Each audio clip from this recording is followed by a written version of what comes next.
Oh, what's up, Philadelphia sports fans? I am Anthony Pinto. Welcome to the War Room. We are War Room Philly. It's a solo show tonight, but got a little bit of everything. A little bit of everything. Not so much Flyers tonight, but hey, chat, you can bring it. But there's some Eagles murmurs in camp. We can talk about that. As far as things that I have planned, uh, Phillies, it's our first show post deadline. Pre deadline, I was very much sell all of the minor pieces. Go Phillies '06, addition by subtraction, and kind of just gear this team into next year. They did not do that. So we'll talk about that.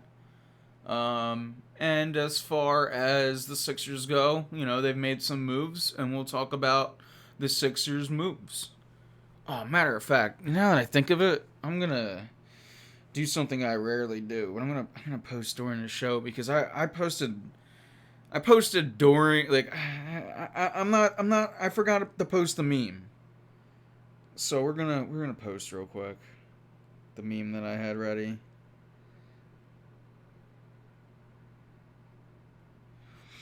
Where the hell is it?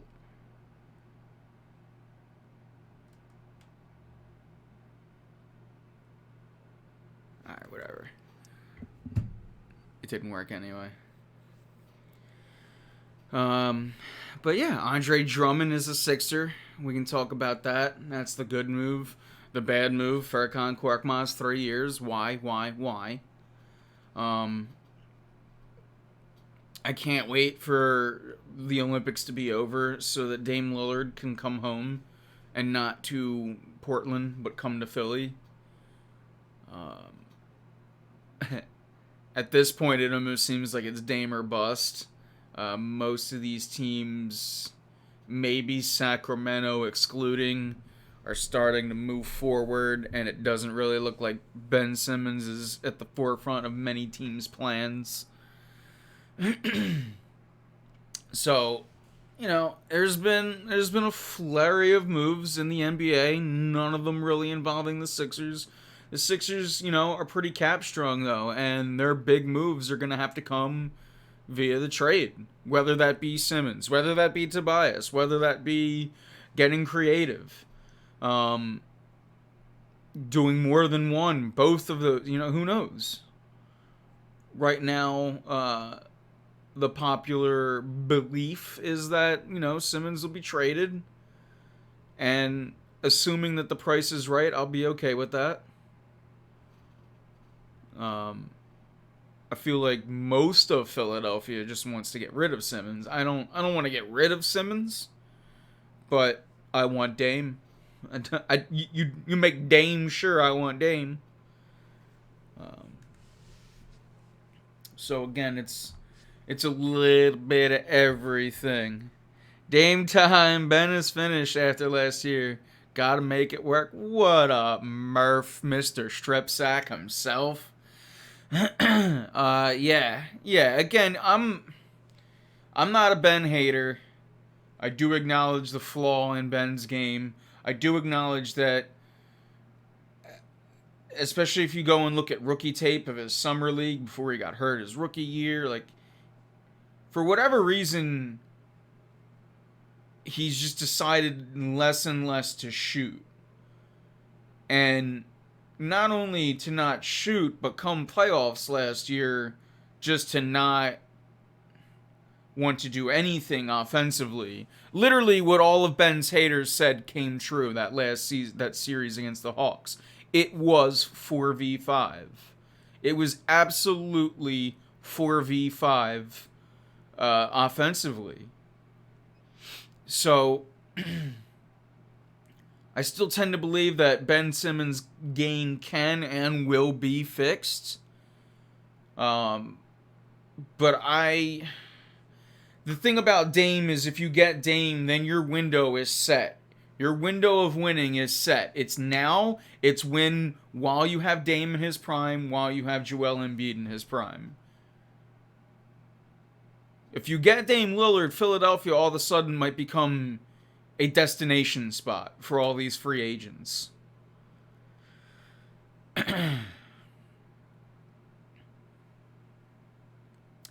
Murph says he was exposed last year in the playoffs more so than usual, and now I think he's got a mental block as well. Move along. It's already set. It's got to be now. Now make this move. Again, when we're talking about Dame Lillard, absolutely, Murph, I'm 100% with you. But again, around Philadelphia, there's this thing like just get rid of him. Just get rid of him. Nah, I'm not going to just get rid of him because that's your last trade chip. Whether you want to, whatever your, wherever your mind values Ben Simmons, that's the Sixers' last trade chip. Like, you might have a Maxey, you might have a Thibault, but you, especially if you're trading Simmons, you might not want to get rid of those guys. Now, if it's to get Dame, I'll get rid of both of them. I don't care. I'll move on. I love Thibault. I love Thibault more than Maxey, believe it or not, but I love both of these guys. If for whatever reason I gotta trade all three of those guys to get Dame Lillard, I do it. I have to. I can find bench pieces here and there.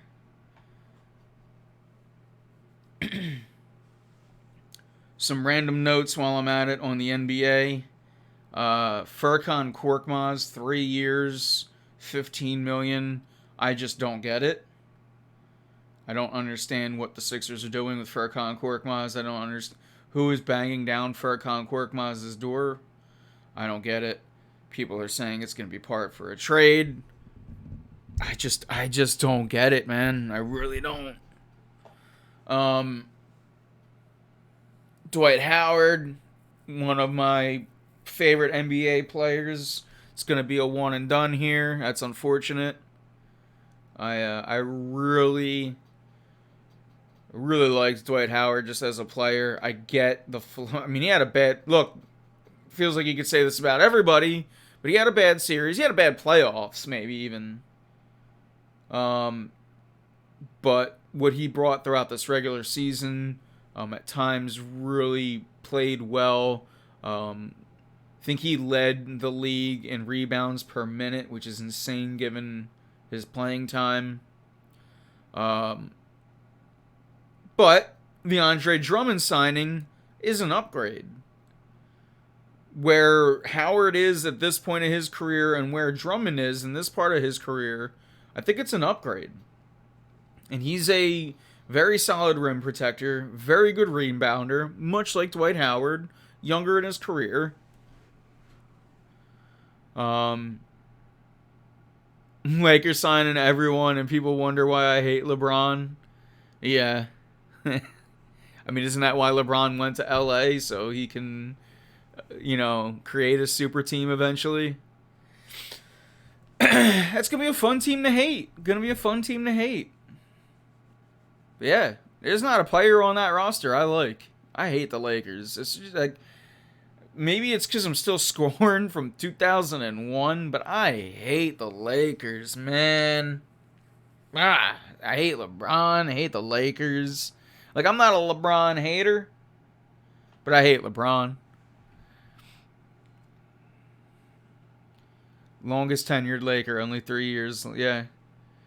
And people said he wasn't going there to get rid of all the young guys, which is kind of funny. Although I guess he did win with most of them. Then he got rid of them after one down year.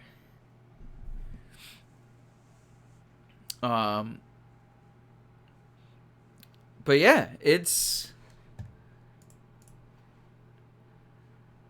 As far as the Sixers offseason is going, George Hill seems to be getting waived, which I'm A-okay with.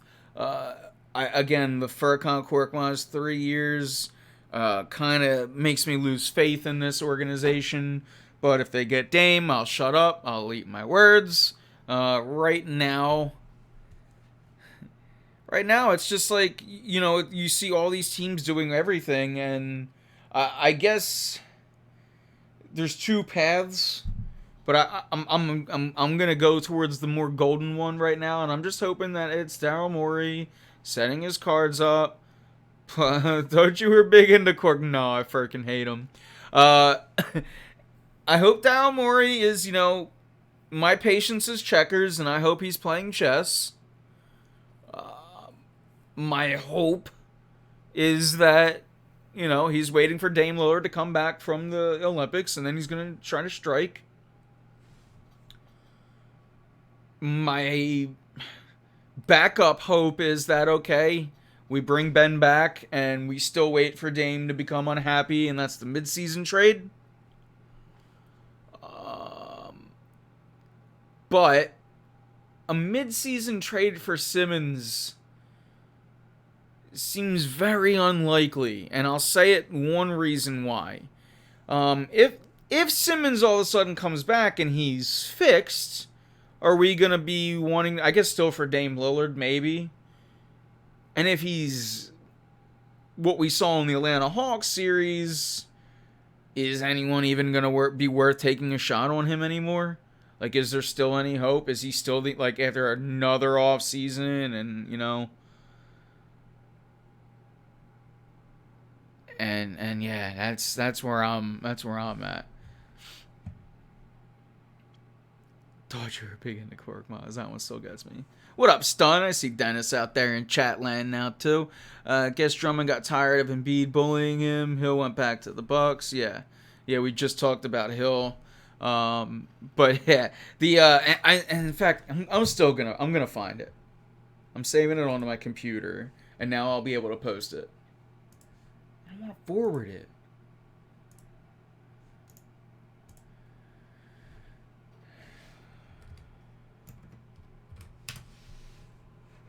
All right, I think we got it. I think I'm gonna make this post on Facebook right now, and everyone can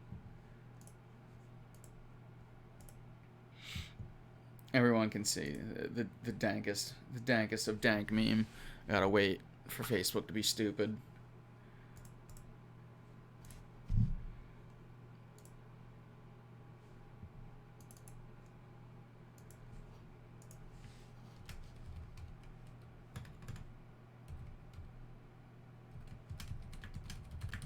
Sorry, chat. Alright. The meme is posted. Check it on Facebook.com/WarRoomPhilly. The Andre Drummond thing, though, it's funny because, yeah, the Twitter back and forth, the on-court back and forth when he was with the Pistons, we posted it, I own real estate in his head, he's a bum, all that, and then, hey, now they're friends, right? Or are they? What is that face that Embiid's got there? What is that face? NBA pays anyone. Idiot Caruso got paid by the Bulls. Yeah. I mean, the Sixers paid Tobias Harris. That's how the market. Sometimes good players in a desperate market get that money, and that's why I go back and forth on the Harris thing. Like, I'm willing to trade him any day, but I still don't think I fault Elton Brand for giving him that contract. I really don't. I still see Tobias Harris as a trade asset. I see him as a trade asset. But yeah, let me do this. I want to get a caption it.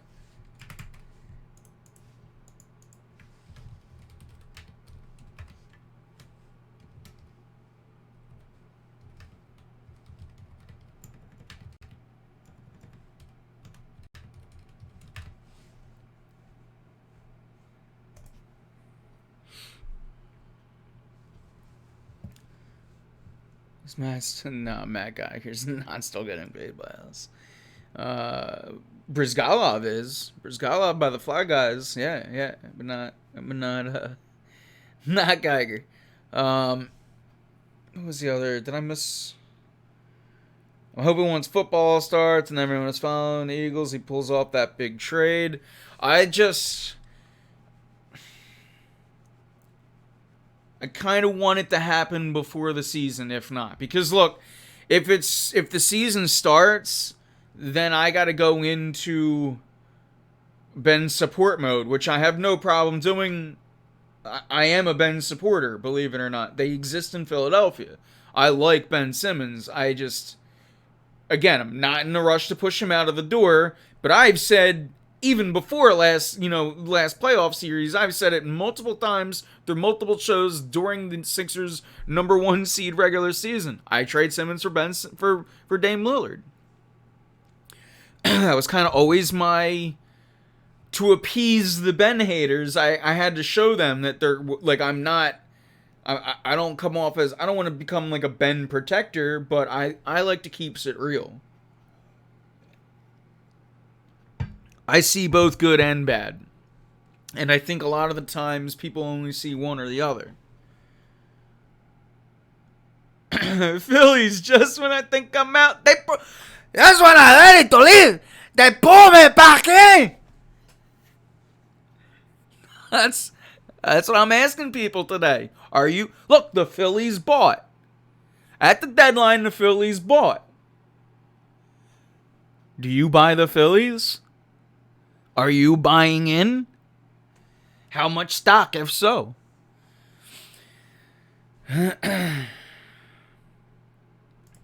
We shall see. But yeah, we can shift gears on over towards the Phillies too. By all means, get me out of the NBA hole right now that I was going down. Here's my thing. Let's shift gears. It's a little bit of a hard shift. If there's any more Sixers talk out there, by all means, get it. But the Sixers talk is, I had to get a little opinion out there, a little frustration out, because the Furkan Korkmaz signing leads me to have no faith. Now everything is just, I pray at the altar of Dame.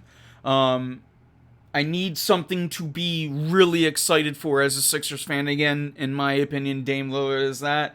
And I don't know how much else is there. So that's my final thoughts on the Sixers, I guess, if you will. We'll continue to monitor them. It's sort of like the Eagles, too. Like, where the Eagles are going to... There's going to be a lot of time to talk about the Eagles. There'll be that time to talk about the Sixers when it is. But I think right now, kind of like how the Flyers had their time in the spotlight the last couple of weeks, now the gears of Philadelphia, August, September, we're going to shift kind of more in towards the baseball thing. And as, you know, the Phillies, again, like I said, they have bought at the deadline. I personally, I don't know how much I buy. I'm going to watch them every game. It's baseball. No matter how good or bad the Phillies are, I'm in. I mean, really, that's how it is with all sports for me. You know, it's kind of why I run this War Room Philly thing. But as far as the Phillies, I see you, chat. I'm gonna, my scatter ADD brain, I'm gonna kind of get some things out there, and then I'll address you again. You guys are beautiful, lighting up the board. And see, I already kind of lost the thought. Which is, you know, as far as the Phillies go, personally, look, if I'm the GM, if I'm Dave Dombrowski, I would have sold, and I said this prior to last year, I would have sold all of my minor parts. People that are talking about Wheeler, Nola, nah, that's idiotic. That's idiotic. I'm building all of my cards in for next year. But I would have traded the Kutches. I would have tried to trade the Deities. I would have traded anyone in my bullpen. And it's not like the prospects that you would have gotten back in return may have been all that great. But what you would have done is bought yourself some trade bait for next year. Or next offseason. Because there's not going to be a trade deadline that the Phillies are going to be able to go out and get guys like the Scherzers or like these big names that got traded all throughout the MLB.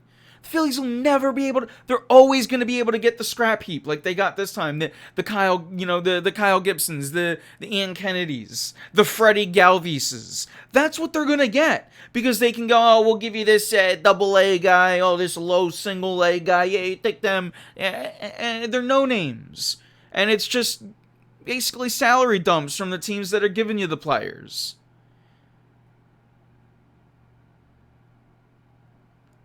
So I personally thought they should have sold the Kutches and the things like that. Not that I don't like these players. I mean, Andrew McCutchen is one of my favorite MLB players. And I'm not mad that he's still here by any means. As a fan, I'm excited. As a fan, I'm dying for a Phillies playoff. I miss Red October, man. Dying for it.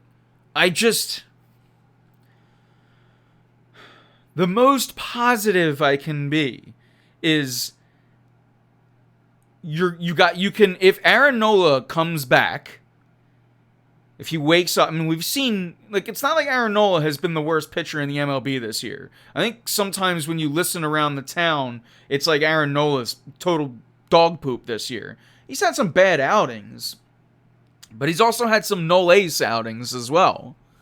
Let's not forget, 10 strikeouts in a row to start the game, was it? 10? Tom Seaver? Yeah. MLB record?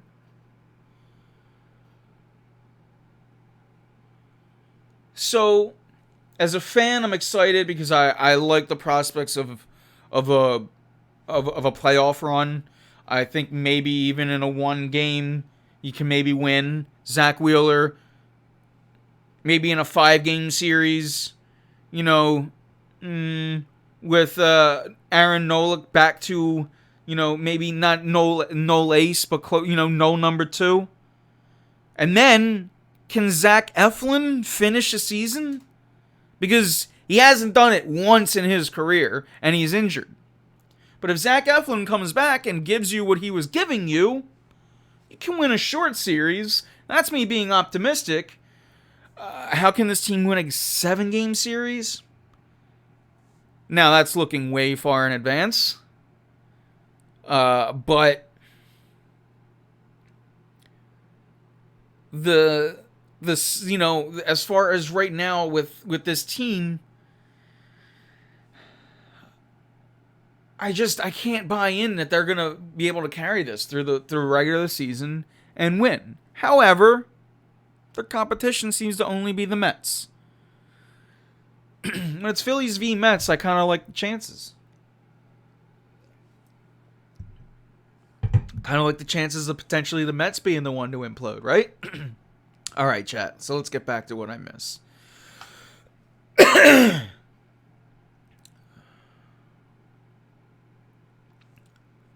I buy the Mets below. Phillies will win the East. That's from Murph. Stun says my 2 favorite players are Jankowski and Urias. That's the most Philadelphia comment I've seen in a while in chat. Those 2 players are dog meat. Urias is having a nice season. He's 28. Not a player you build around. But hey, he's been a good bench player. Travis Jankowski is actual dog meat. I have nothing good to say about him. Murph, you're in chat. Actually, you know who I've thought a couple of times that Travis Jankowski reminds me of? He reminds me of our boy Tyler, from the T-Rats, and in the sense that, man, that guy is fast, but it was like, Tyler, to say it nicely, he struggled at the plate. But, then he decided, all right, my guy Tyler. Yo, that's what I'm saying. Tyler would try to get on base as much as he could. Because when he got on base, he was stealing first and second. No problem. He was going to be on 3rd and 2 pitches because the dude was lightning fast. And that's Jankowski. They both got the long locks. The only thing, Jankowski needs a bigger ass. He's too thin. But like he says it to Tyler packed it. Drunk. You're so accurate. Now, I'm sorry, chat, and for everyone out there in VODland, I kind of just had a little 1v1 there with Philly Murph in chat, who is a fellow Warrington T-Rat member from back in the day. But man, I huge dump. Again, no disrespect to my man Tyler. He volunteered? He coached. Like, he coached my younger brother. Kid, my man knows baseball. Oh man, but struggled at the plate. It is what it is. We all, just like I struggle. As soon as I saw a curveball, I started running. It is what it is. We all have our faults. I just took a little trip down memory lane, guys. Thank you for that one. But Janikowski, it's hard to say much else. Dog meat is that's a term that I've endeared because I like to. It's like that's like my curse word, because I don't like look, not that I'm PC by any means, but I like to. We here at War Room Philly like to remain somewhat professional, and it's more of like we just don't want to get in the habit of dropping F-bombs and everything because we still like to think one day we might be on the radio. And it's like we don't want to get into that bad habits, and then one day there's a real microphone in front of our face and we're like, can't say that. So that's why we like to limit ourselves to like one F-bomb a month, and like, you've seen the shit. You get one after, as long as it's past 8:30, you get a shit. Chat, I have so far digressed, as I do best. What do you guys want to talk about? Where are we at? After I'm ragging on my man Stuns. You're forgetting the Braves? Am I though, Joe? Am I forgetting the Braves?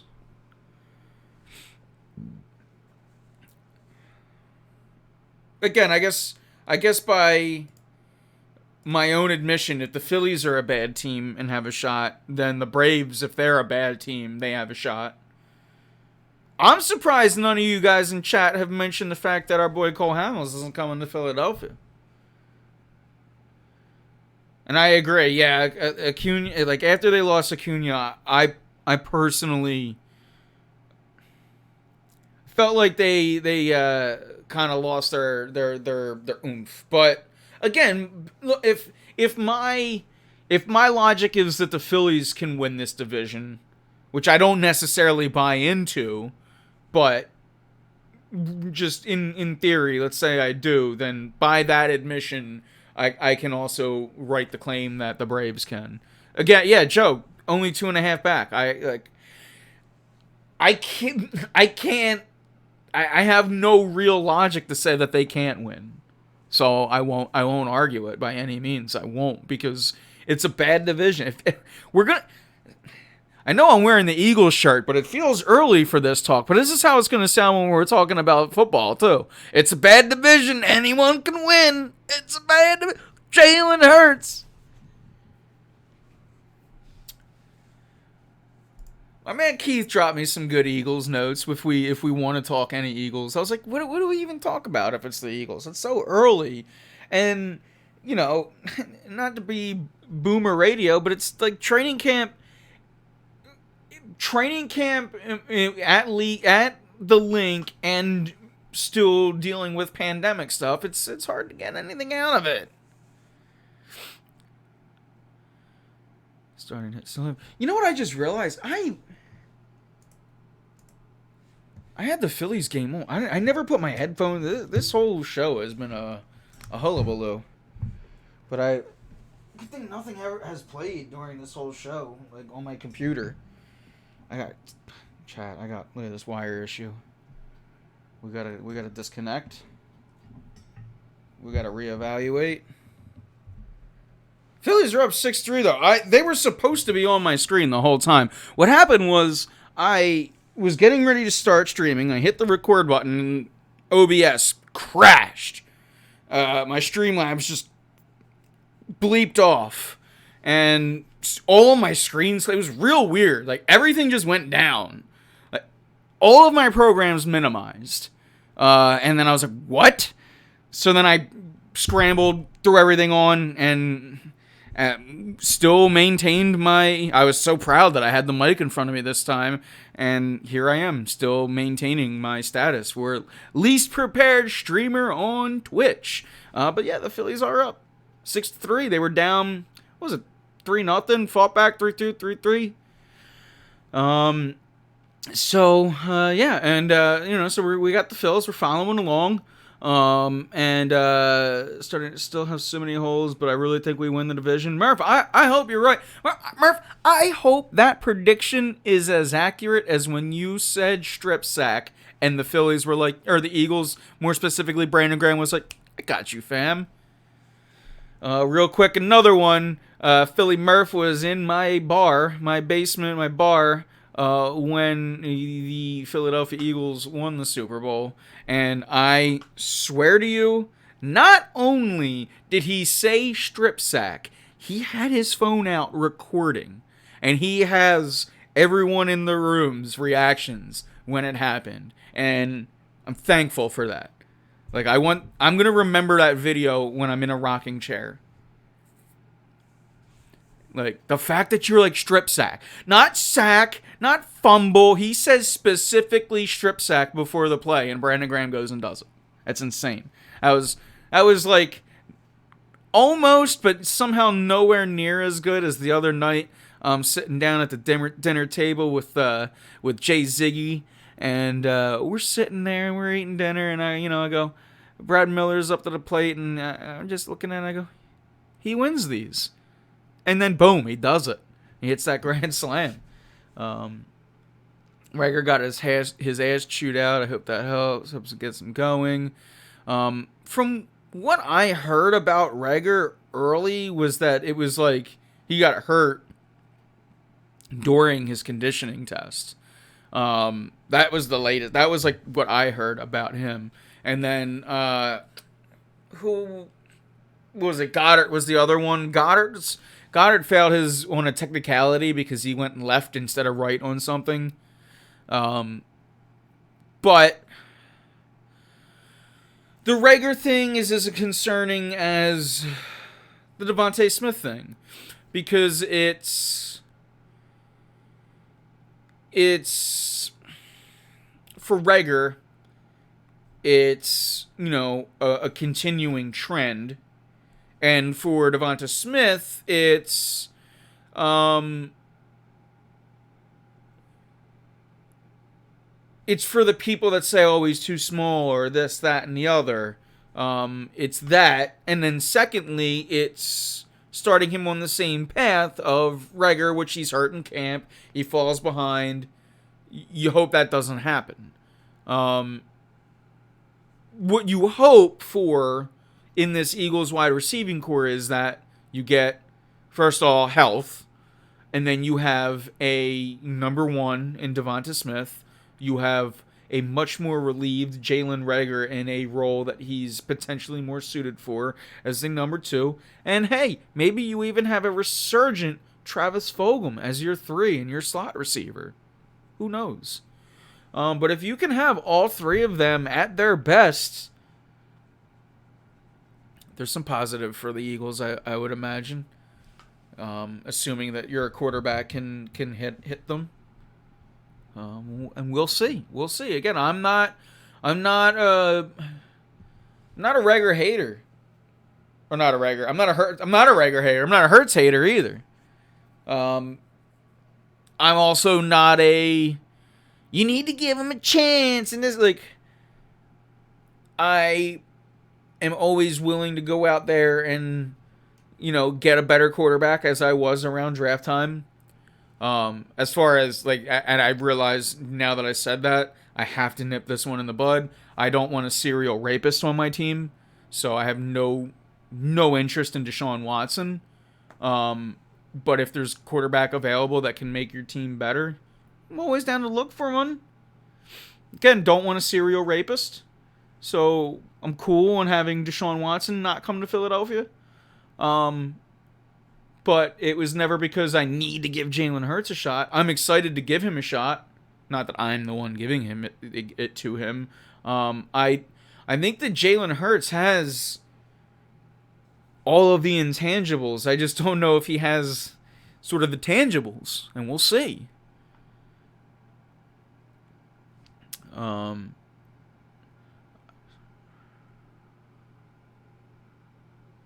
I just hope if the receivers drop balls, he gets the same pass that Wentz. Yeah. Again, if he's hitting people, if he's hitting people in the hands and they're dropping them, that's on the receivers. If he's sailing them, that's going to be on Hurts, and we'll see. You know, in Wentz's case, he was sailing them into the defense's hands. But you know, last year we saw when it's not like the receivers all of a sudden had Stickum. Like, they dropped passes last year, and we blamed it on the receivers last year when Hurts was in. It's not like when Jalen Hurts took over last year, all of a sudden the Eagles' offense was completely different. It still looked very much the same. The only difference was that your quarterback was, you know, just making his read and getting out of there. It was Hurts was using his legs much more quickly and efficiently. But yeah, man, they were still dropping passes. Greg Ward was still dropping, like they were dropping them. Fulgham was big on the drops last year, even when Hurts was the quarterback. So yeah. And it's not even that it's not that we give Jalen Hurts or Carson Wentz a pass. That's where we start flaming the receivers. It's, you know, we target the right thing. So yeah, I'm excited to see. So here's the thing. Like, here's my final thought on this Jalen Hurts tangent that I somehow got to. He's the type of quarterback that I absolutely root for as a fan. Like, I always want the quarterback that I can just, when I'm playing Madden, all I have to do is this, and I'm going to make a play. I love that. I want Jalen Hurts to be the guy. Like, I want a fast, athletic, dynamic quarterback. Carson Wentz was, you know, billed to be some of that. Never the athleticism that Jalen Hurts has, but very much a, you know, tall, athletic quarterback. Strong. Oh, this guy should be durable. Yeesh. Hype about the D this year. I think linebackers are going to be weak. Or are you asking me if the linebacker? Yes, this is the Philadelphia Eagles. The linebackers will be weak. I think the defense will be a top half NFL, maybe even top half NFC. I think they'll be probably, you know, 10-15 in the league. I think that, again, and I think you're going to get it more out of the defense than the offensive side, but health assuming, man, your cornerbacks, your 1, 2, and 3 look set now that you got the Steven Nelson signing. You got Avonte Maddox playing where he should be in the slot, where, in my opinion, he excels. Maybe that's too strong, but I've been a Maddox guy, if you will. You know, it comes down to Rodney McLeod. You got to get him healthy, but man, that's why I didn't like that move. If anyone remembers, I didn't like that move. I said it then. I would have signed Jenkins, and people were like, "No, Jenkins is old. McLeod's young." I said, "You're right, but Jenkins plays and McLeod doesn't. Like, you stay away from older players because of risk of injury. Well, McLeod came with a risk of injury, so it's tough." They should get plenty of pressure on the QBs. Good at stopping the run. Well, man, that went from being like organizational flaw to strong suit, and it feels like it changed the minute they drafted Fletcher Cox. But man, for all of the things that I've said about Fletcher Cox, not that I've been negative on him, the dude just stops the run. The dude just stops the run. And it's like, okay, we got him there. That's fine. And, defensive tackle in general has been more than less. Now, last year, don't kill me on it. I don't mean last year. But defensive tackle has been a strong suit for this organization. Post Andy Reid, I feel like that was kind of the flaw of Andy Reid's defenses late in his career. Post Jim Johnson, let's say it the way we want to say it.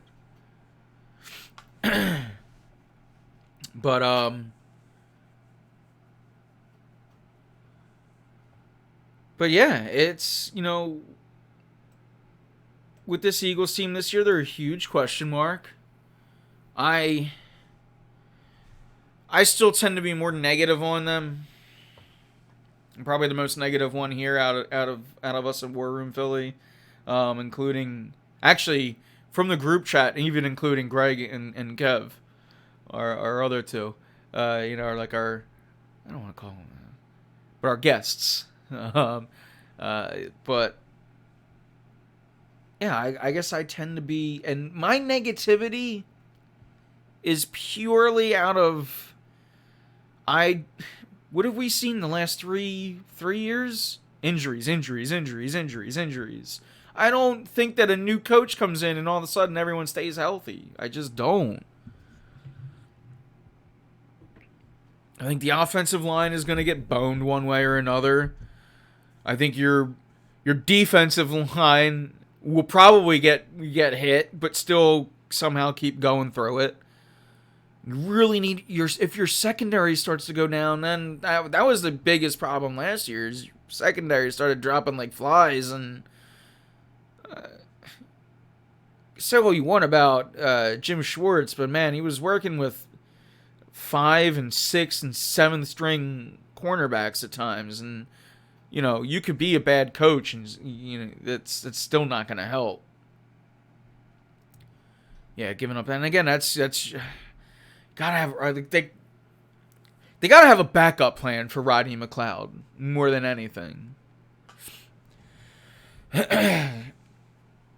But with the Eagles, it's gonna be a thing that's week by week with them, and I think at least this year we'll be able to take the losses as long as the optics are there. And what do I mean by that? The optics is as long as your coach doesn't look like he's getting out coached or look like he's a rookie. Rookie mistakes are okay. You don't want that to happen all year. If you can come out of this season feeling good about Nick Sirianni and Jalen Hurts, I really don't care what their record is. That's a win. Because go back to Andy Reid's first year. Didn't matter what the first year was. It was about, okay, we got the coach, we got the quarterback, let's move forward. And then from there, look, say what you want about that era. Years of dominance, decade plus of owning the NFC East. Yeah, no Super Bowl, but changed the culture of Philadelphia Eagles football, right? Go back to Doug Peterson, his first year here with Carson Wentz. What was that year? Was that 7-9 and 8-8? You were close to, you might even have been 6-10. It wasn't a winning season, but again, you're like, okay, you felt decent about Doug Peterson, if not good. Most of us in Philadelphia got very hype on Carson Wentz. That next year, won the Super Bowl. So, I'm not saying that that's the formula. Oh, we suck this year, next year we're Super Bowl winners. Probably going to take more time than that. But my point is, you could kind of throw away the record for 1 year, as long as you can feel good about those two other things, right? So then next year becomes the year where you set real expectations and so on and so forth. But right now, hey, even this year, look, I don't think it's possible. I don't think it's going to happen, but it is very possible. Let me rephrase that. It is very possible that the Eagles even win this division. Because, man, and again, just to, look at the division, they stink. The Giants, Danny Jones. Honestly, I take Jalen Hurts over Danny Jones. I do. The Redskins, the Washington football team, the team that still hasn't come up with a mascot. I don't really fear them. Dallas is probably going to be a good team, but they are Dallas. Hey, Murph says it. Murph, you just said the same thing I said, but different words. Cowboys should be good, like always. They should. And who knows, maybe they're due to actually be good one year. But if they're not, why not the Eagles? Why not our division? Why not Jalen Hurts shock the world? He's such a likable guy. Not that Wentz wasn't. I don't want to but man, Hurts is such a likable guy. He's got charisma. Why not? Right? And my last positivity for the Eagles until maybe next offseason. But yeah, I think now's the time where we can sort of unwind. And if there's any final thoughts, even if they're non-sports related, now's the time to get them in. My final thoughts on the Eagles, I gave it. That was my final thoughts. It's just to echo. I'm not gonna be as we still haven't done the predictions for record yet, and I'm gonna do that. We'll do that probably. Not probably. We'll do that at right at the end of the preseason or some point during the preseason. But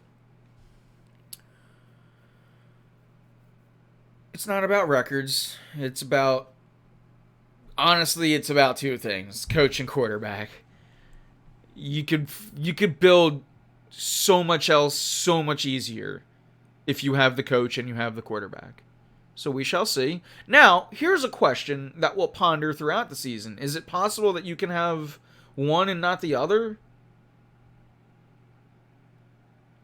I almost tend to think that Sirianni in a lot of ways might be tied to Jalen Hurts, whether that be fair or not.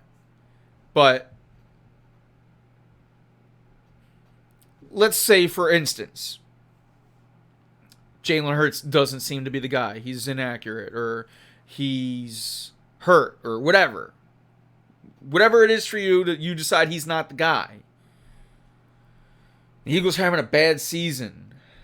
How do you go, yeah, but I feel good about the coach? That's something to ponder. Oof. It's not something positive to ponder. That was grim. I'm sorry, chat. I'm really sorry. That's something to ponder. And here's Russ. Analytics Russ coming in. Let's see what this is going to be. Hurts put up the 11th best quarterback rating in college football history and only made a few rookie mistakes, in my humble opinion. I agree he could be great. Almost more worried about his health. ... You know what? Let me stop there before that last part. But no, I kind of, I don't know. You echoed my thoughts, and if I hadn't got them into this show, I've certainly said it many times before. I feel Russ. And by the way, this is weird. That's why I had to stop before the last part of that comment. Let's see eye to eye for a second, and then we'll talk about that last part. I really agree with you, though. When people talk about Jalen Hurts' inaccuracy, I'm like, man, when I saw him in college, he had like a 76% accuracy. Like, his numbers, his accuracy, and from everything that I saw led me to believe that he's an accurate quarterback. Now, dink dunk, dinky dunk, dink dunks. But mine is not the accuracy, it's the accuracy on the deep ball and the health, man. If he's running 25 times a game, he is not going to... You're going to see Joe Flacco starting. I already have Joe Flacco 3.5, I think is my over-under. And I took the over as far as starts this season. That's another reason why I'm not positive about this Eagles team, because, oh, man, maybe Hurts stays healthy this season, but if he plans on running 15 to 25 plus times a game, that's not... Man, I love it. I do. It's exciting, but I've learned my lesson. I've learned my lesson with guys like that. I've been on the Mike Vick hype train. I've been on the RG3 hype train. Like, I've been down this road with college school. Like, it doesn't work.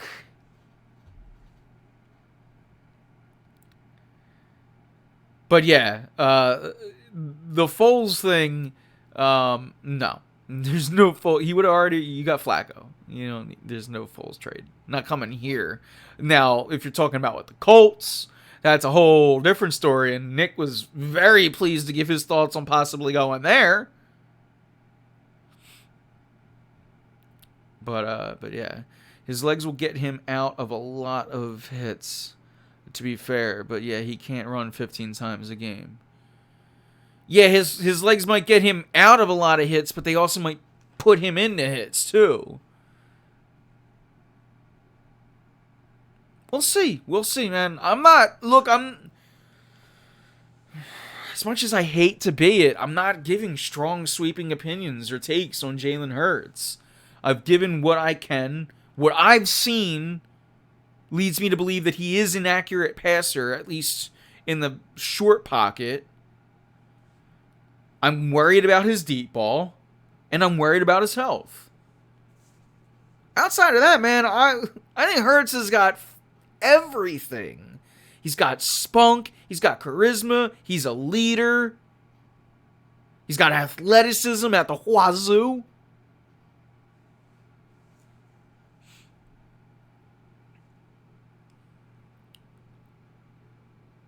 We'll see. But speaking of the Colts and the Carson Wentz thing, we can do this one last time. This will be my final thought of the show. Chat, while I'm giving my final thought, you give me yours, and it could be anything random, and you can comment on what I'm talking about as well. But the Carson Wentz injury seems to have a lot of people spooked or irked, or, oh, we're going to lose the first round pick. Oh, the first round pick. Here's my take. If Carson Wentz is healthy, and he plays the 75% of the snaps that you enable you to get that first round pick, it was probably going to be a bottom 20. If Carson Wentz is unhealthy, the Colts are more than likely going to stink this year. You're going to have a bad record, and you're going to probably have a top 10 second round pick. Difference in 20 spots tops. And then guess what? Everyone that was the anti-Carson guy can go, I was right, and all of Philadelphia can be happy about that. I am not rooting for Carson Wentz to succeed in Indianapolis. I was a huge Carson fan here. I do not want to see him succeed anywhere else. I'll say the same thing about anyone else that we trade. Ben Simmons. Especially if we get... Now, if we get Dame, that might be where I'm like, yo, Ben, go and get yours. We got to get ours now. You know, maybe Ben comes back 5 years from now, 7 years from now. He's got that shot. He brings another championship back to Philadelphia. Notice how I say another. Because if we get Dame...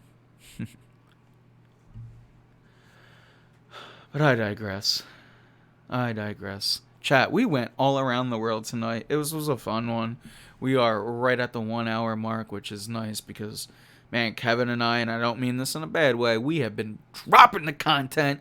We've had, over the last 2 weeks, almost 4 hours of content that Kevin and I have brought Obviously, and always with the help of chat. But man, so much hockey talk in the last 2 weeks. I don't want to say it was fun to bring it back to more normal, but it was nice to scatterbrain a bit. Like we didn't talk Flyers, but we talked everything otherwise. But again, we ad nauseum the last 2 weeks the Flyers, and I mean that in all of the best ways. It was so refreshing to go hockey nuts. And, props to the NHL, props to the expansion draft. Like, there was a ton of movement, and the expansion draft also, brought some excitement. So it was a good offseason for the NHL. And it's an interesting offseason right now for the NBA, and it'll be even more interesting if the Sixers can land Damian Lillard. That's my final thought. I got nothing else. I wrapped it up on all of the other teams. So, chat, thank you so much for chatting, both live and on demand. YouTube comments, I see you guys out there. We answer. By all means, make sure you follow us on YouTube too, please. Seriously, out there, chat. Just go in, type War Room Philly on YouTube. I'm gonna make sure that you can do the little exclamation point YouTube. I'm getting that worked on. I want to have it so that our YouTube is way more easily accessible for everyone. But the best way that we could do that also is that we get enough subscribers that I can do YouTube/War Room Philly. So I'll go out there and subscribe. And Facebook.com/War Room Philly. The hub, the web. So with that, it's been a fun one, guys. Thank you all. A lot of different faces out there tonight. Thank you guys all for tuning in. Again, both live and on demand. With that, I am Anthony Pinto, and we are out of here.